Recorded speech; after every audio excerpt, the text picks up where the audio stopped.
खेती मतलब गांव में जैविक खेती से आर्थिक सुदृढ़ता सशक्तिकरण लाने की योजना के बारे में बताना चाहती हूँ। आप लोग ध्यान से सुनिएगा। इसमें प्रस्तावना है, गांव की अर्थव्यवस्था मुख्यतः कृषि पर निर्भर रहती है। प्रारंभिक खेती में रासायनिक उर्वरकों के अधिक उपयोग से मिट्टी की गुणवत्ता घट रही है और लागत बढ़ रही है। जैविक खेती न केवल पर्यावरण को बचाती है बल्कि किसानों को दीर्घकालीन आर्थिक स्थिरता भी देती है। दूसरा पॉइंट है मुख्य विचार, हर गांव जैविक गांव। गांव के किसानों को जैविक खेती अपनाने के लिए प्रेरित करना। रासायनिक उर्वरकों के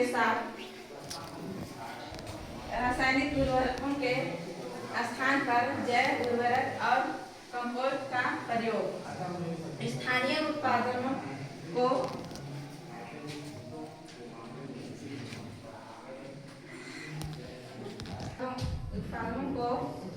ऑर्गेनिक ब्रांड बनाकर बेचने की व्यवस्था। तीसरा प्रमुख उपाय, जैविक उर्वरक निर्माण केंद्र। गांव में सामूहिक कंपोस्ट और वर्मी कंपोस्ट यूनिट स्थापित करना। पशु गोबर, पत्तियां और जैव अपशिष्ट का उपयोग। इससे किसानों की खाद की लागत कम और रोजगार बढ़ेगा। दूसरा, प्रशिक्षित एवं जागरूकता शिविर। कृषि विभाग या द्वारा नियमित प्रशिक्षण किसानों को जैविक कीट नियंत्रण, फसल चक्र और बाजार तक पहुंच की जानकारी देना। तीसरा, सहकारी जैविक मंडी। गांव या ब्लॉक स्तर पर स्थानीय जैविक बाजार बनाना। गांव का अपना ब्रांड जैसे बनाना। ऑनलाइन बिक्री प्लेटफॉर्म से जुड़ना। युवाओं और महिलाओं की भागीदारी। महिला स्वयं सहायता समूह को खाद निर्माण और पैकिंग में जुड़ाना। युवाओं को मैकिंग और सोशल मीडिया पर शामिल करना। सरकारी और तकनीकी सहयोग।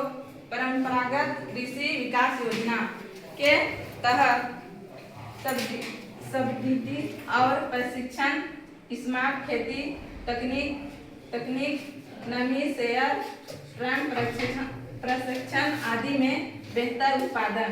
चौथा है आर्थिक लाभ। रासायनिक खाद की लागत में 30-40% की कमी। जैविक उत्पादों की बिक्री से 20 से 30% अधिक मूल्य। गांव में स्थानीय रोजगार और ब्रांड पहचान।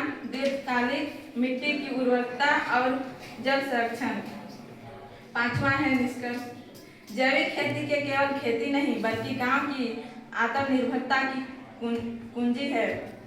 यदि प्रत्येक गांव सामूहिक रूप से जैविक खेती अपनाए तो भारत का गांव आर्थिक रूप से शक्ति, पर्यावरण की दृष्टि से स्वच्छ और भविष्य सामूहिक रूप से जैविक खेती अपनाए तो भारत का गांव आर्थिक रूप से शक्ति, पर्यावरण की दृष्टि स्वच्छ और भविष्य के लिए सुरक्षित बनेगा।